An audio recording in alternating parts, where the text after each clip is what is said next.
Hello Blazers, welcome to episode 6 of UAB Green and Told, where we have conversations with members of the UAB family. I'm Greg Berry, Assistant Director in the UAB Office of Alumni Affairs. Today we welcome retired Army Major General Lee Price to the podcast. As she'll share, General Price made a career out of the military. While it's a lifelong calling for some, others, like her, stumble into the career unknowingly. I thought I had found what I wanted to do in life, and to have that taken away as a 21-year-old kid, I had to really think about it, what I was going to do. But she figured it out, and this blazer would become a trailblazer for other females in the Army.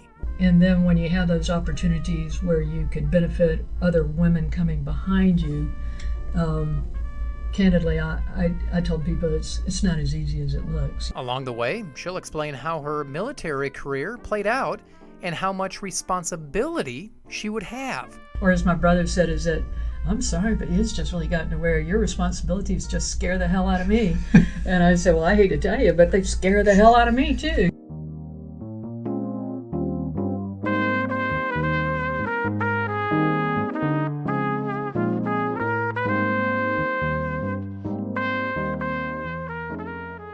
Before a military career that spanned nearly 4 decades and blazing the way for women in the Army, Lee Price grew up in Homewood, Alabama. A graduate of Shades Valley High School, she never really had a plan for her next chapter after high school. However, she ultimately would wind up at UAB knowing a little of what she did and didn't want to do. Unfortunately I'm only speaking for myself, but just historically speaking, is that most women went to school to get their MRS degree, and maybe in between getting that, they were either a nurse or an educator.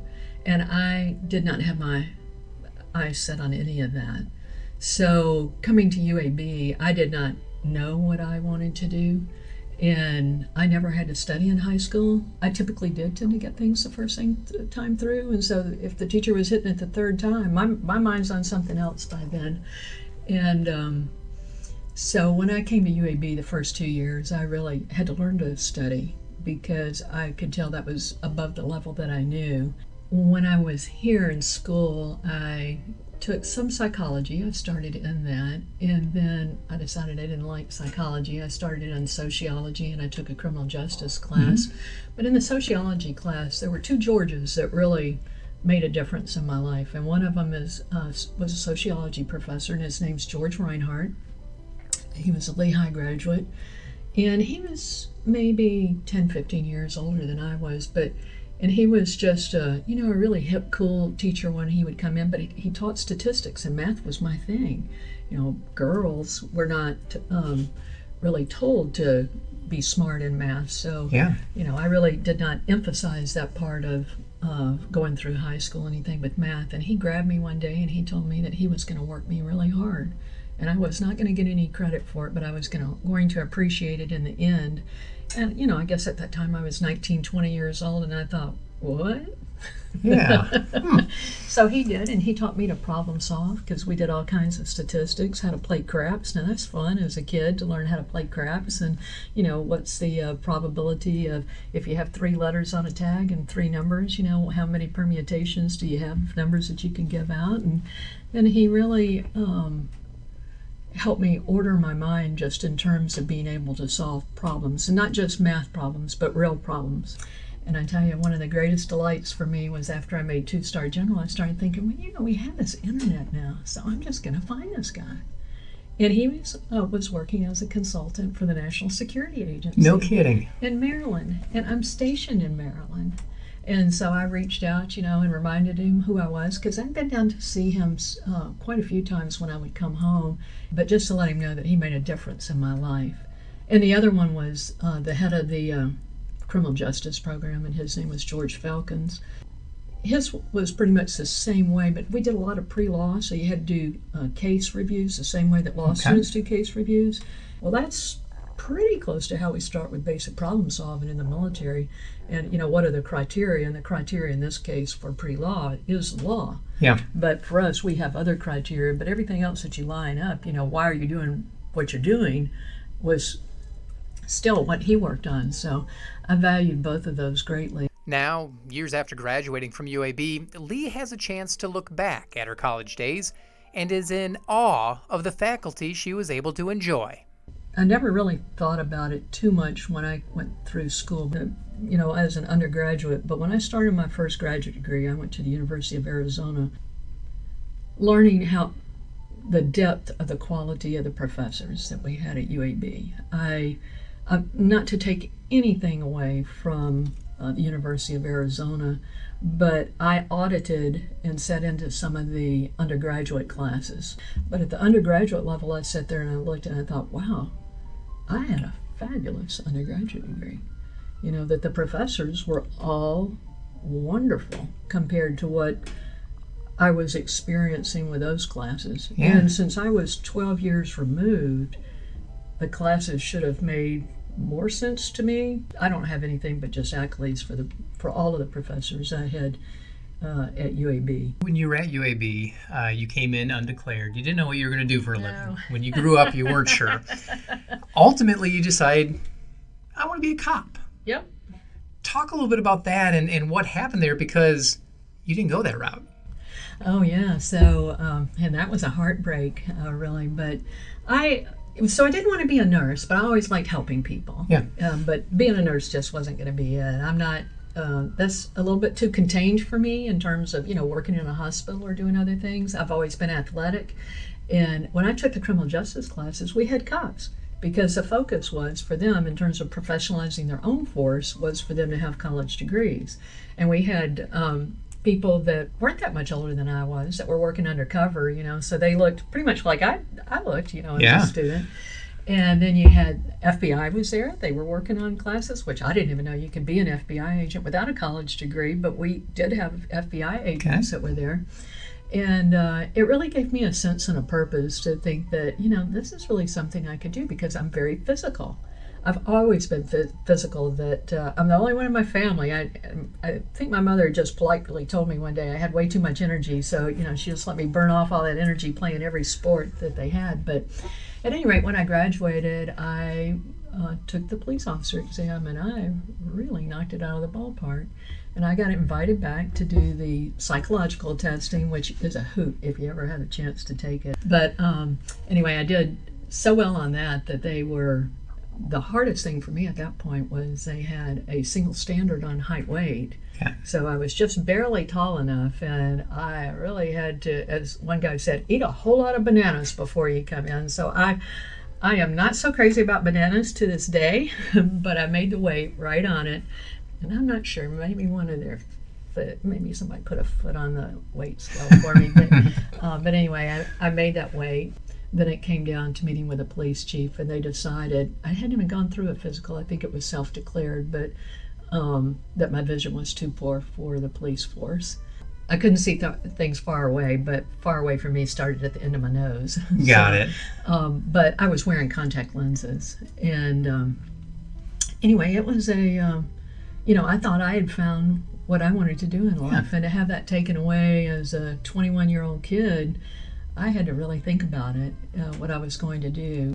The door of becoming a police officer slammed abruptly in Price's face. However, little did she know, another would soon open. But when I was turned down to be a police officer, I thought, well, that would just be a great experience to go into the Army and learn more about the other countries. The other gift that I had, and I had no idea, I work a lot with people on planning now because I so had no plan, is that I took computer programming when I was at UAB, and I started doing that in 1974, and I actually did some even as a postgrad with them. So as I tell people, I speak all the ancient languages, and we're not talking Greek and Latin, we're talking COBOL, Fortran, BASIC, all of those. And when I went into the Army, they just happened to make me Signal Corps, so all the communications, microwave towers and satellites. And there were just not people that looked like me. I knew computers, and I'd been able to write computers. So it was just, I tell everybody, you can't plan to fall into luck. You do have to make your own luck. And I did the coding just because I thought it was a blast. Sort of a background of the math that I enjoyed, and a little bit foreign language. Those are all sort of in that same, right side of your brain. Tying it all together, Yeah, to come in. So for me, it all worked out. I used to smile when I'd see A.C. Roper, who was the Birmingham police chief, and he's a UAB graduate, and I'd tell him how, you wouldn't even take me to be a cop, but, I just want you to know it all worked out for me. So at that point, did you think, I'm going to do this for a living. I'm going to be a career military? No, I went in for 3 years. And you came out much later. So what caused you to stay, and what propelled you to continue to climb the ranks? When I went in, I decided it would just be for 3 years. I thought I'll go in and I'll learn a career, and maybe I'll be able to use that at AT&T. I really wasn't thinking computers at that time. No one was thinking computers back then. But I was working for the state of Alabama, and they put me on leave of absence. And at the 10-year mark, I got a call, and they said, we really would like to hire behind your position. You kind of need to make up your mind if you're going to do this military thing for a career. Yeah. And I have to say I was really insulted, because I thought, wow, why are they being so pushy? It's only been a few years. And they said, well, no, it's been 10. So it kind of looks like you're going to. And then, when you hear 10, it's like, wow, I'm halfway to retirement now. So I put in my resignation with the state of Alabama so that they could hire behind me. And that ended up being a great move. My career was never about me. I told somebody one day, and they looked at me like I was crazy. I said, I can tell you without a doubt, and may a lightning bolt come in the window and strike us, just me, is that I never once made a decision because it would help me. I made a decision because I thought it was the best thing for the unit that I was in, or the best thing for the Army. It was never about me. And so my teamwork always had to be really a critical part of being, if you're the only girl sitting on a bench, how do you get picked? Because you're sitting there with the men, right? So you have them and me, so, but when I did start getting picked, I think a lot of times they gave me some really hard, terrible jobs just to see, well, nobody can do that. And if we lose her on the way out, because it's up or out, you have to make all your promotions or you're gone, is that nobody will even notice, right? Because just another white guy would stand in. As her military career started to blossom, Price would face a variety of obstacles. After a short message from the UAB National Alumni Society, hear how being a woman in the military in the 70s was far from your stereotypical soldier.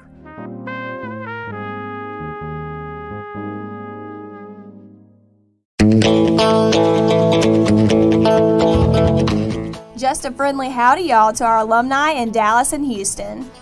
The UAB National Alumni Society is bringing UAB to you for a visit this December.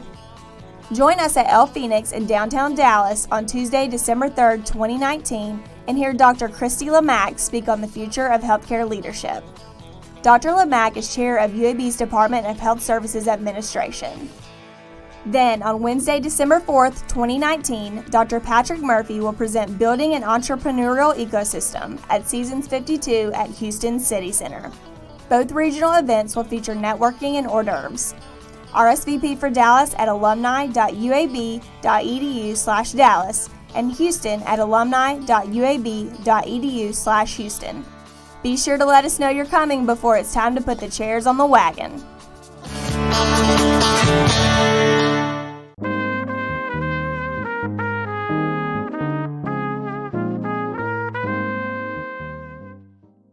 Welcome back. After having her dream of becoming a Birmingham cop shattered, Lee Price's life changed course.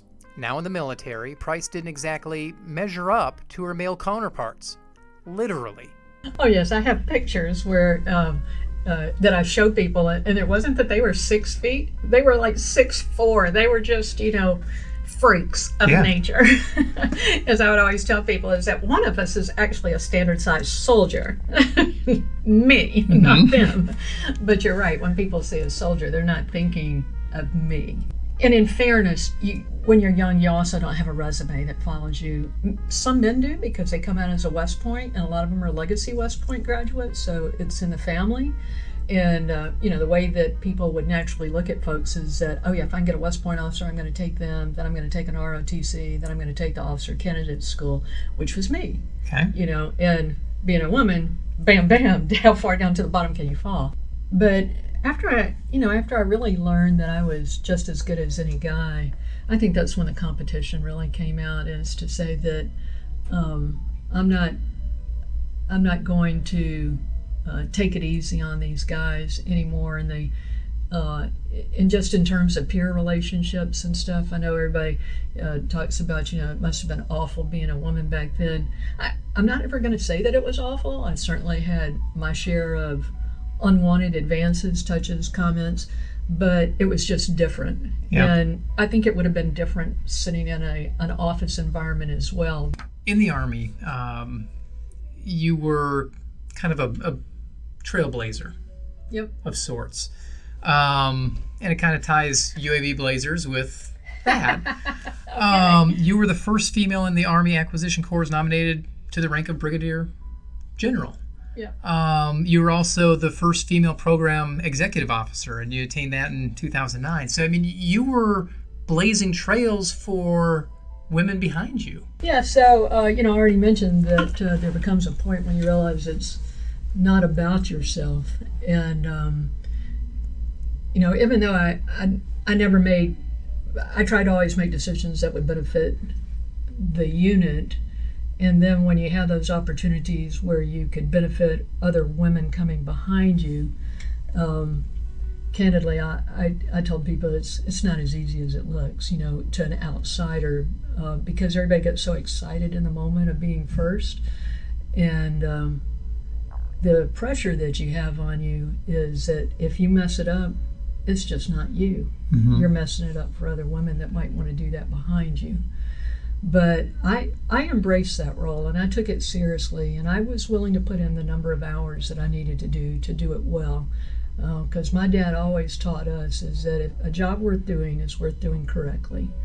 I never wanted to be the person that say, gee, if I'd only put in a little bit more time, or I could have done that better.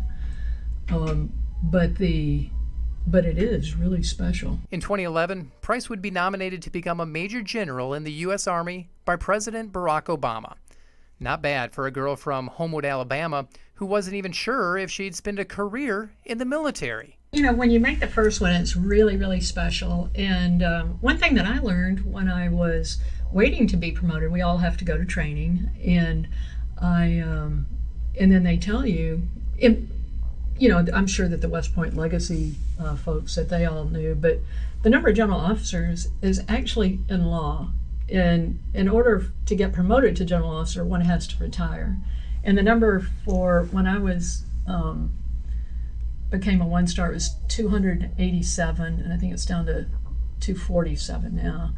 But and about 50% of you move from one-star to two-star. So when I retired, there were maybe 70 people out of 570,000 that outranked me, which is really puts me over the top. Or as my brother said, is that, I'm sorry, but it's just really gotten to where your responsibilities just scare the hell out of me. And I said, well, I hate to tell you, but they scare the hell out of me too, but I have a great staff that does that. But when I made the second one, it was, there's an office, and we call it GOMO, so it's the General Officer Management Office, and they manage all of us. And some people are always just bugging them about, well, I'm going to get my next assignment. Well, for Acquisition Corps, when I was a program executive officer, so I'm just going to use PEO now, there's 11 of us. And really, it's like in those 11 jobs were what I was qualified to do. 2 of them are IT.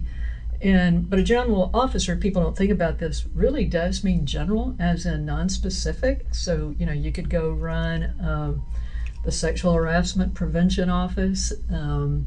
We have our own style of the commissary or the PX. There's a general officer that does those things. I'm so glad I didn't have to do those. But anyway, I had never been in there. And one day I was in the Pentagon, and I thought, well, I'm just going to sashay on in there and have a chat with them. And I went in, and I'm having a nice chat with the colonel that runs the thing, because he has all the inside knowledge, and there was 2 other jobs in the Pentagon that I could be going to. And I said, well, listen, I know I hadn't been by to see you or anything, but I was really thinking I'm just going to go ahead and put in my retirement paperwork. And all of a sudden, his entire demeanor changed. And he said, he looked at his watch and he said, I'm so sorry, but I really forgot. I'm pretty busy. Could you come back and see me in a week? And the next day, the 2-star list came out and my name was on it. Wow. So he couldn't tell me my name was on it, but he knew it was. And it was like, no, you can't retire now because your name's on the 2-star list. And being a general officer is totally at will. So they can fire you tomorrow and you can be gone, or they can make you stay. So I willingly stayed because I knew how special that would be to make 2 stars. What's the single biggest thing you learned at UAB that you put forward while you were rising through the ranks? Yeah, so what a great opportunity for a kid that didn't have a plan to end up taking psychology, sociology. These are things that help you with experiences and just life experiences, and diversity, and not just diversity here in the States. And when I use the word diversity, I'm not talking about just that male, female, ethnic background. I'm talking intelligence, religion, any way that you can find differences that separate us and how we bring that together. Sociology really helps you understand a different optic. And you take that globally as to how people react to you. So those two, and the psychology part of it for sure was great. Already talked about the IT, just had to be wonderful to have that background. But from the criminal justice that I took was really pre-law, so just like I talked about outlining the cases and stuff. But in military we have the Uniform Code of Military Justice, and as a company commander, you are the king or queen of your own command, that you own those people. I had 270 folks. Is that understanding the different components about implementing and using those authorities, because you're judge, jury, you own it all when you go for it. That am I going to permanently disqualify this guy from future service because they won't get their promotion? No promotion, you're out. Or is this somebody I'm going to give a wrist tap to? Having been around the world and seen campuses in just about every imaginable place, General Price is proud of how far UAB has come. I think UAB has got the most beautiful urban campus that I've ever experienced.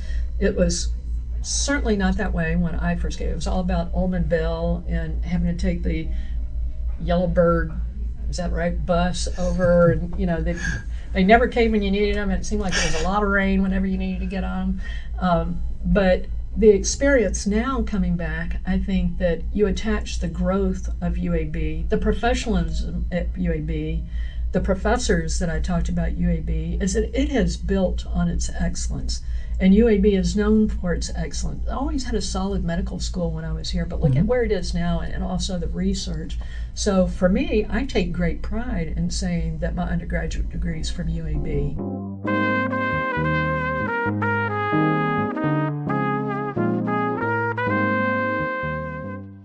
Major General Lee Price graduated from UAB in 1975 with a Bachelor of Science in Criminal Justice and Sociology.